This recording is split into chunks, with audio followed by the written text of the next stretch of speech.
তোমরা last class attend করেছিলে তো? স্যার আমি এই ব্যাচে স্যার, এটা আমার ফার্স্ট ক্লাস অ্যাকচুয়ালি। ও, ওকে, আচ্ছা। আমি তো লোকেশন অফ ইন্ডিয়ার যে দুটো ক্লাস, ওটা আমার করা হয়নি স্যার, ওটা আমাকে রেকর্ড করতে হবে। ওকে, তো সেটা করতে হবে। সেটাখানে আমি ইন্ডিয়ার লোকেশন, তার administrative set up, state, union territory, এগুলো সব ডিসকাস করেছি অলরেডি। তো সেটা একটু দেখে নিও। এবং সেটা আমি শেষ করেছিলাম এই ফিজিওগ্রাফিক ডিভিশন দিয়ে। এবং সেখানে আমি আলোচনা করেছিলাম যে ভারতের মোট 5টা ফিজিওগ্রাফিক ডিভিশন রয়েছে। এই 5টা ফিজিওগ্রাফিক ডিভিশন কি কি? একটা হচ্ছে, number one is Northern mountain region, উত্তরের পার্বত্য অঞ্চল। নাম্বার টু, নর্দার্ন প্লেন বা উত্তরের সমভূমি অঞ্চল। Number three, peninsular plateau. Peninsular plateau মানে হচ্ছে উপদ্বীপীয় মালভূমি। নাম্বার ফোর হচ্ছে কোস্টাল প্লেন, উপকূলীয় সমভূমি। এবং নাম্বার ফাইভ, ইন্ডিয়ান আইল্যান্ডস বা ভারতীয় দ্বীপ সমূহ। এই 5টা ভাগে ডিভাইড করা যায় ভারতের ফিজিওগ্রাফিক ডিভিশনকে। তার মধ্যে আমরা নর্দার্ন মাউন্টেন রিজিয়ন নিয়ে স্টার্ট করব। এবার নর্দার্ন মাউন্টেন্স বা নর্দার্ন মাউন্টেন রিজিয়ন বললে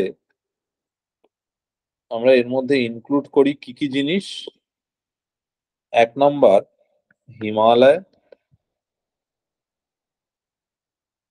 2 নম্বর হচ্ছে ট্রান্স হিমালয়।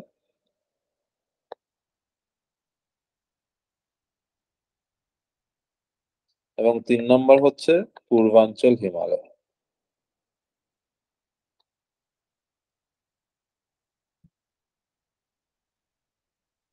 এই তিনটে পার্ট নিয়ে নর্দার্ন মাউন্টেন রিজিয়ন হয়। তো প্রথমে ডিসকাশন হবে নর্দার্ন মাউন্টেন রিজিয়নের এই হিমালয়ের পার্টটা, হিমালয়ের পার্ট।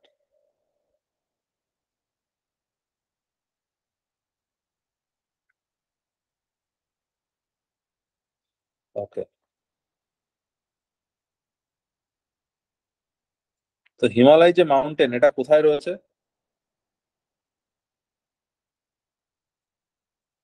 ভারতের উত্তর দিকে তাকালে আমরা পশ্চিম দিকে নাঙ্গা পর্বত, আর পূর্ব দিকে নামচা বারওয়া। আমি ম্যাপটা ড্র করে একটু দেখানোর চেষ্টা করি, তাহলে জিনিসটাকে বুঝতে সুবিধা হবে। ইন্ডিয়ার ম্যাপটা দেখলে দেখবে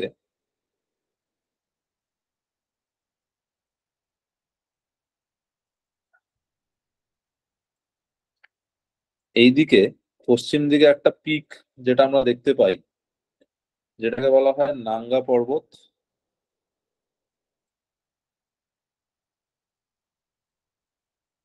পশ্চিম দিকে। আর পূর্ব দিকে চায়নার অঞ্চলে, চায়নার মধ্যে অবস্থিত হচ্ছে নামচা বারওয়া।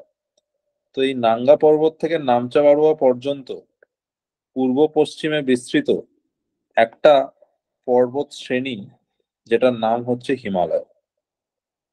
এই যে হিমালয় পর্বত শ্রেণী পূর্ব পশ্চিমে বিস্তৃত, এটা 3টে প্যারালাল পর্বত শ্রেণী দ্বারা গঠিত আসলে। এর মধ্যে 3টে প্যারালাল রেঞ্জ রয়েছে। যদি বলে এটার লেন্থ কত, এটার লেন্থ 2400 কিলোমিটার। যদি বলে এটার উইথ কত, তাহলে এটার উইথ 200 থেকে 500 কিলোমিটার। ঠিক আছে, চওড়াটা 200 থেকে 500, আর প্রস্থটা হচ্ছে 200 থেকে 500, আর লেন্থ মানে দৈর্ঘ্যটা হচ্ছে 2400। এর পশ্চিম দিকে একটা নদী পশ্চিম দিকে প্রবাহিত হয়, যেটার নাম হচ্ছে সিন্ধু। এইভাবে নাঙ্গা পর্বত ক্রস করে যায়।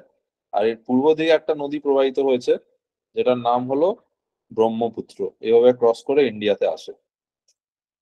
তো এটা হচ্ছে অবস্থান হিমালয় পর্বতমালার।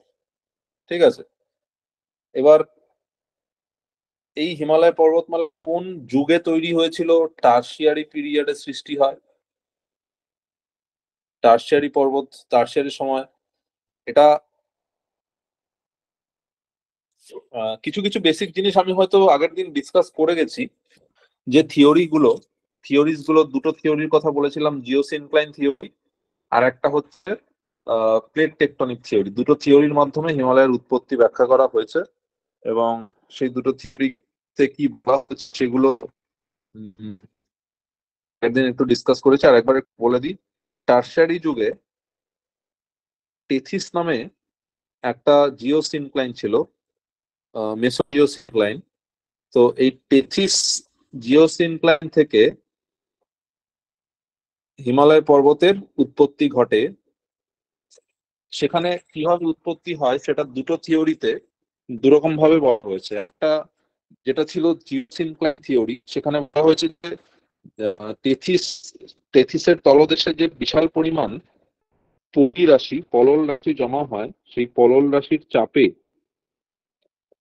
এই সমুদ্রটা মানে এই টেথিসটা নিচে বসে যায়। নিচে বসে যাওয়ার ফলে দুটো সাইড একে অপরের অভিমুখে এগিয়ে আসে, এবং এরা পরস্পরের মুখোমুখি সংঘর্ষে লিপ্ত হয়ে মাঝখানেই হিমালয় পর্বতমালার গঠন কার্য কমপ্লিট করে। এটা জিওসিনক্লাইন থিওরির গল্প। আর প্লেট টেকটনিক থিওরি আরো পরে আসে, 67-68-এ, 1967-68-এ। এবং প্লেট টেকটনিক থিওরিতে বলা হয় যে প্লেট গুলো একে অপরের অভিমুখে, কোনো প্লেট একে অপরের বিপরীতে সতত সঞ্চরণশীল থাকায় যখন দুটো প্লেট একে অপরের অভিমুখে এগিয়ে আসে তখন সংঘর্ষে লিপ্ত হয়, এবং যার ফলে মধ্যবর্তী স্থানে জমে থাকা পলল রাশি ভাঁজপ্রাপ্ত হয়ে উপরে উপরের দিকে উত্থিত হয়। এবং এইভাবে দুটো প্লেটের মানে একটা প্লেটের নাম বলেছিলাম কি, ইউরেশিয়ান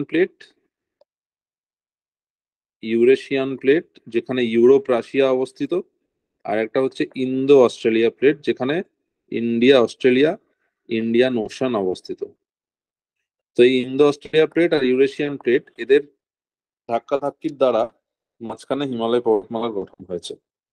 এটা প্লেট টেকটনিক তত্ত্বের মাধ্যমে ডিসকাস করা হয়।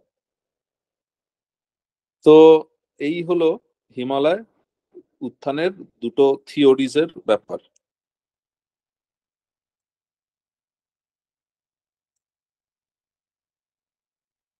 ওকে, তো এরপর আরো কয়েকটা বেসিক জিনিস একটু হিমালয় সম্পর্কে জানতে হবে। সেটা হচ্ছে হিমালয়ের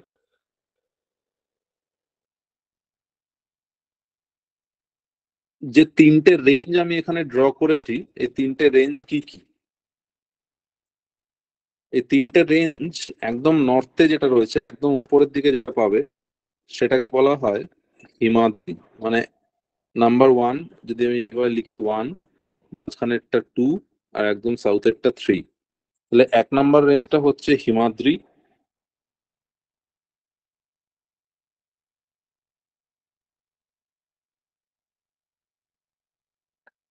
और ग्रेटर हिमालय।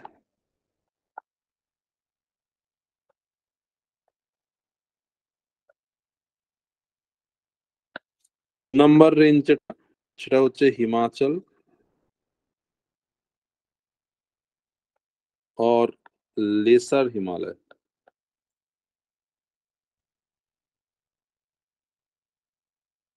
3 নম্বর রেঞ্জ হচ্ছে शिवालिक और आउटर हिमालय और सब हिमालय। এগুলো হচ্ছে নাম, এই রেঞ্জগুলোর এক একটা রেঞ্জের এক একটা নাম।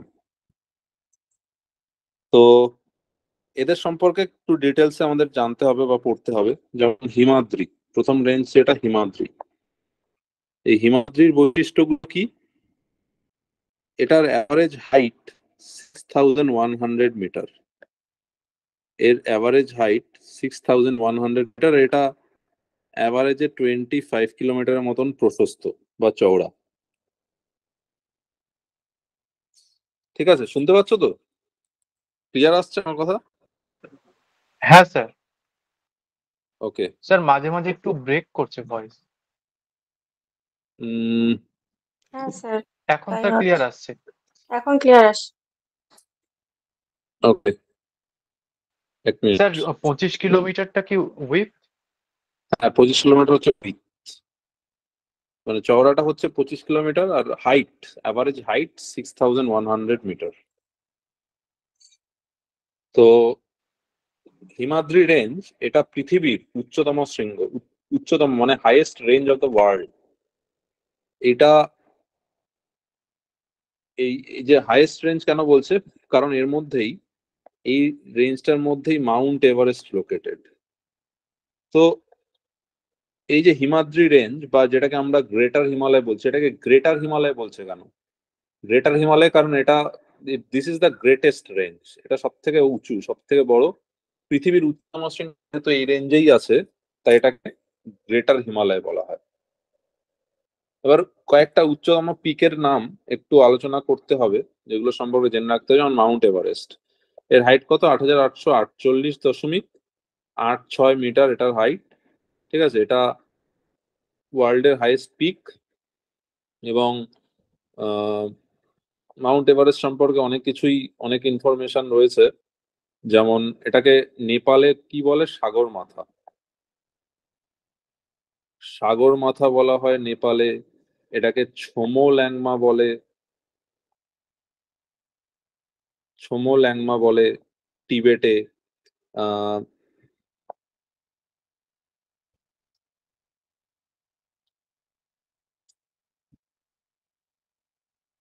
আচ্ছা, এটাকে প্রথম ক্লাইম করেছিল যারা, তাদের নাম 1953-তে প্রথমবার ক্লাইম করে, যাদের নাম ছিল এডমন্ড হিলারি আর তেনজিং নরগে।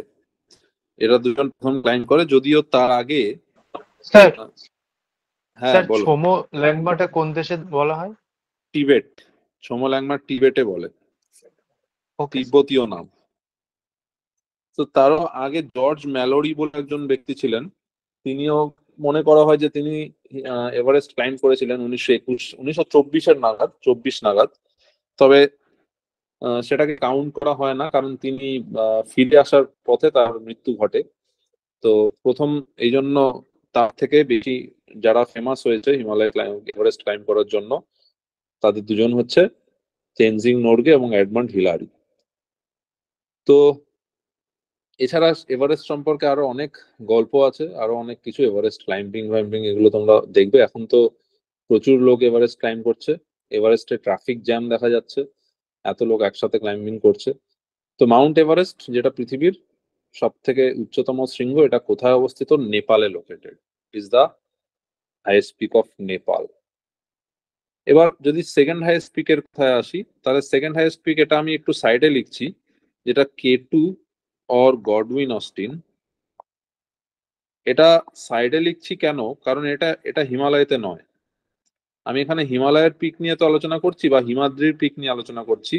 এই K2 আর গডউইন অস্টিন এটা হিমালয়ের পিক নয়, এটা কারাকোরাম রেঞ্জে অবস্থিত, যেই কারাকোরাম রেঞ্জ অ্যাকচুয়ালি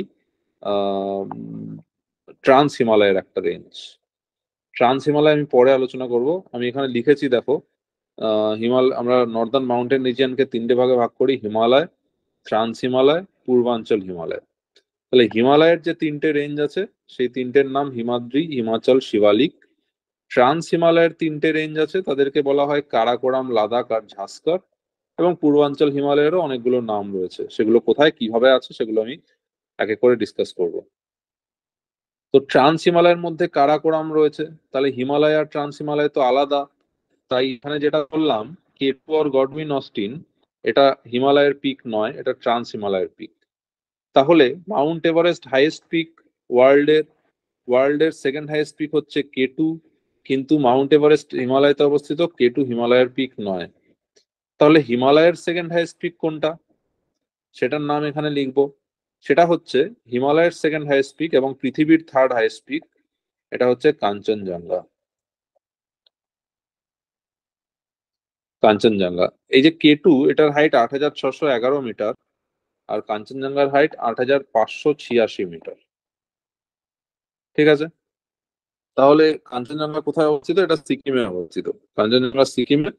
আর K2টা ইন্ডিয়াতেই আছে, তবে লাদাখ, লাদাখ ইউনিয়ন টেরিটরিতে আছে।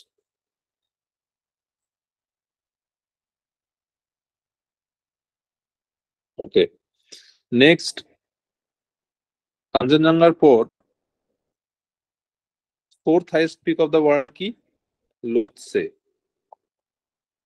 Fourth highest peak of the world Lhotse, 8,515 metre height. আর ফিফথ হাইয়েস্ট পিক হচ্ছে মাকালু, এটার হাইট 8,485 মিটার। এগুলো সবই নেপালের পিক, নেপালে লোকেটেড।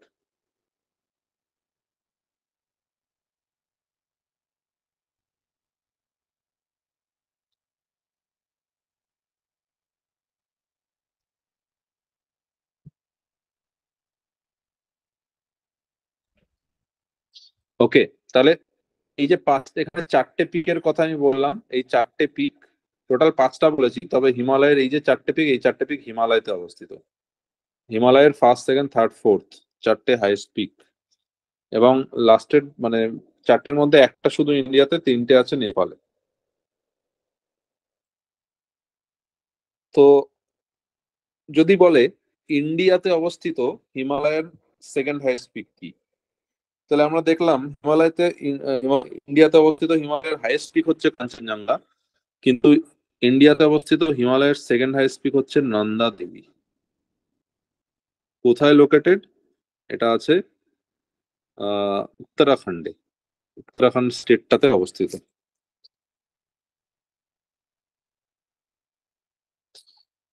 ওকে, চলে আসছি পরে। এবার হিমাদ্রির পর হিমাচল রেঞ্জ নিয়ে ডিসকাস করব। হিমাচল রেঞ্জের অ্যাভারেজ হাইট যেটা, সেটা হচ্ছে 3,500 থেকে, মানে 3,700 থেকে 4,500 মিটার।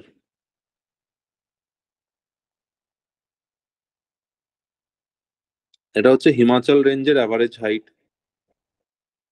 যদি এর জিজ্ঞেস করে হিমালয়ের উইথ কত, তাহলে 60 to 80 kilometre average with of Himachal.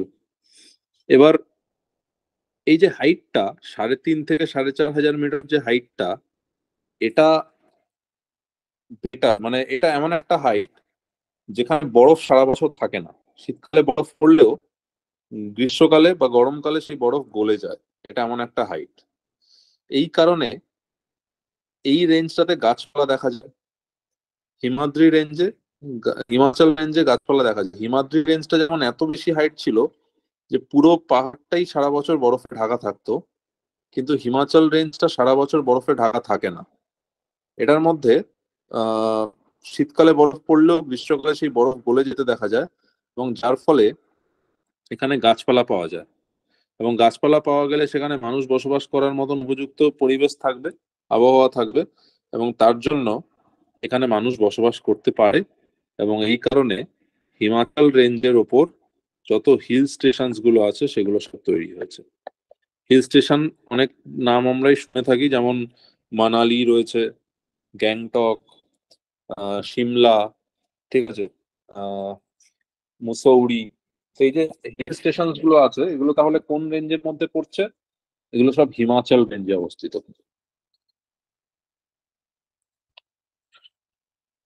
ওকে, আর কি বৈশিষ্ট্য আছে হিমাচল রেঞ্জের? এই হিমাচল রেঞ্জটা, যেমন একটু আগে আমি বলেছিলাম হিমাদ্রি, তারপরেরটা হিমাচল। এবার একটা জিনিস দেখা যায় কি, যে হিমাদ্রি রেঞ্জ যেটা, সেটা একটা কন্টিনিউয়াস রেঞ্জ, এর মাঝখানে কোথাও কোনো গ্যাপ নেই সেইভাবে। হিমাদ্রি রেঞ্জের মধ্যে কোনো গ্যাপ নেই, কিন্তু হিমাচল রেঞ্জের মধ্যে গ্যাপ রয়েছে। গ্যাপগুলো কিভাবে তৈরি হয়? নদীগুলো মাঝখান থেকে বেরিয়ে যখন বেরোয়, এই নদীগুলো রাস্তা তৈরি করে গেছে এবং হিমাচল রেঞ্জকে ভেঙে ভেঙে কেটে কেটে গেছে মাঝখান থেকে। এই কারণে এই নদীগুলো যেহেতু হিমাচল রেঞ্জকে কেটে বেরিয়েছে, তাই হিমাচল রেঞ্জটাকে এক একটা স্টেটে এক একটা নামে ডাকা হয়। যেমন জম্মু অ্যান্ড কাশ্মীরে হিমাচল রেঞ্জকে কি বলে? পীর পাঞ্জাল। জম্মু অ্যান্ড কাশ্মীরে বলে পীর পাঞ্জাল। এটাকে হিমাচল প্রদেশে কি বলে? হিমাচল প্রদেশে বলা হয় ধৌলাধর। উত্তরাখণ্ডে কি বলে? উত্তরাখণ্ডে বলে মুসৌরি, আর একটা নাম হচ্ছে নাগ টিব্বা। মুসৌরি আর নাগ টিব্বা উত্তরাখণ্ডে। আর এর নেপালে নাম হলো মহাভারত লেক। মহাভারত লেক।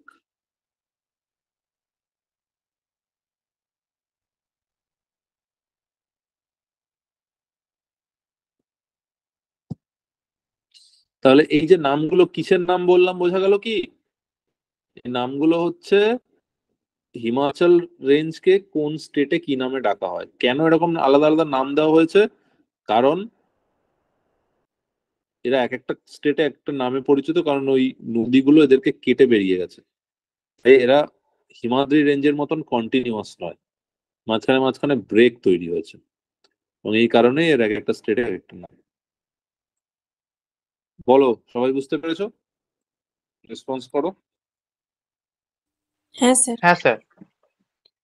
বেশ, তাহলে হিমাচল রেঞ্জে কি কোনো এরকম হিমাদ্রি রেঞ্জের মতন পিক আছে? না, কোনো পিক সেরকম নেই। পিক থাকলেও সেগুলো ইম্পর্টেন্ট নয়, এখানে হিল স্টেশন গুলোই ইম্পর্টেন্ট। আর কয়েকটা ছোট ছোট টার্ম আছে, যেমন যখন শীতকালে বরফ পড়ে আর গ্রীষ্মকালে সেই বরফ গলে যায়, তখন এই হিমাচল রেঞ্জে দেখা যায় কি ঘাস জন্মায়, সবুজ ঘাসের গালিচা দেখা যায়, গ্রাসল্যান্ডস দেখা যায়। এই যে ঘাসগুলো দেখা যায়, সবুজ ঘাসের যে গালিচা দেখা যায়, একে কাশ্মীরে বলা হয় মার্গ। ঘাসের গালিচা বা গ্রাসল্যান্ডস গুলোকে কাশ্মীরে বলে মার্গ, যেমন সোনমার্গ, গুলমার্গ। আর এই সেম জিনিস এটাকে উত্তরাখণ্ডে কি বলে? উত্তরাখণ্ডে এটাকে বলে বুগিয়াল। স্যার বুগিয়াল। ইয়েস, বুগিয়াল। এরকম প্রচুর বুগিয়ালের এক্সাম্পল আমরা উত্তরাখণ্ডে পাই। তো এটা হলো হিমাচল রেঞ্জ, তার কোথায় কি নাম, হিমাচল প্রদেশে কি নাম, উত্তরাখণ্ডে কি নাম।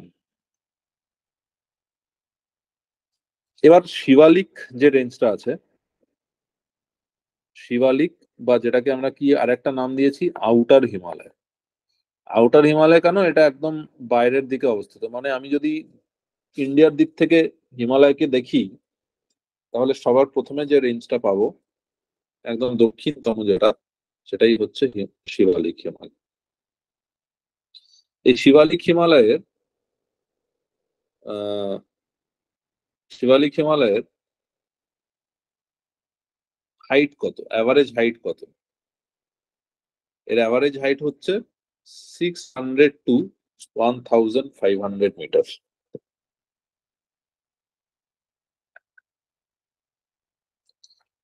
600 to 1500 মিটার, এটা অ্যাভারেজ হাইট। আর এর উইথ কত? উইথ হচ্ছে 15 থেকে 50 কিলোমিটার অ্যাভারেজ উইথ। তো শিবালিক পর্বতের হাইটটা যেহেতু কম, তাই এখানে বরফ পড়তে দেখা যায় না, স্নোফল হয় না শিবালিকে। এই শিবালিকটাও আবার এক একটা স্টেটে একটা নামে পরিচিত। যেমন এটাকে জম্মু এন্ড কাশ্মীরে কি বলে?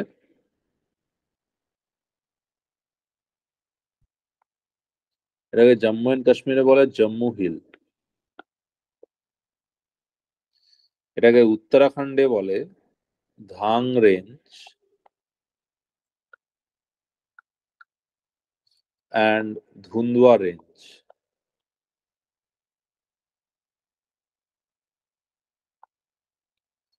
Dhang range and Dhundhua range উত্তরাখণ্ডে বলে।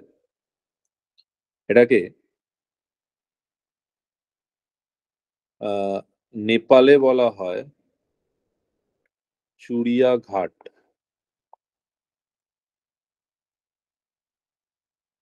আর এটাকে নেপালে চুড়িয়া ঘাট, আর এটাকে অরুণাচল প্রদেশে বলে ডাফলা, মিরি, আবোর আর মিশমি। ডাফলা, মিরি, আবোর আর মিশমি। এগুলো উত্তরাখণ্ডের এই শিবালিকেরই নাম। শিবালিককে উত্তরাখণ্ডে এই নামগুলোতে ডাকা হয়। ওকে, তাহলে তিনটে রেঞ্জের কথা বলেছিলাম, এই তিনটে রেঞ্জের এই হচ্ছে বিশেষ বিশেষ বৈশিষ্ট্যগুলো।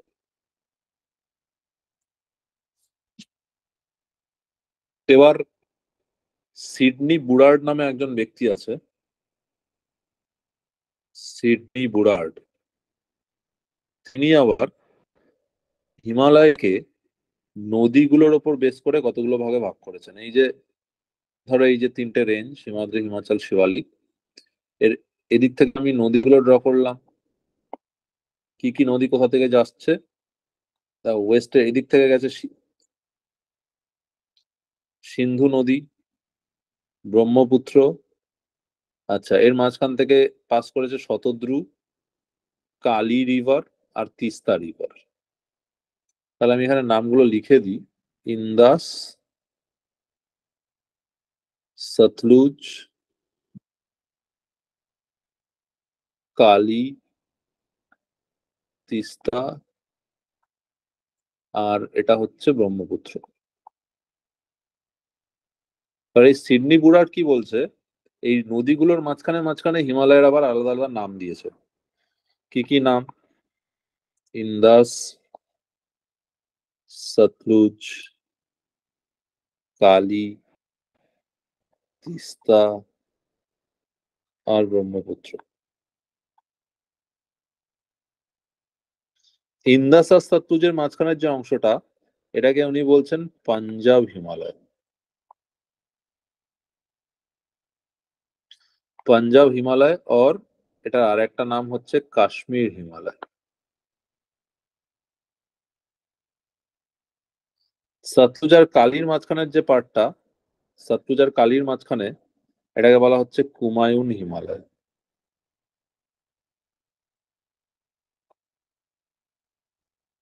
কালী আর তিস্তার মাঝখানের পার্টটাকে নাম দেওয়া হয়েছে নেপাল হিমালয়।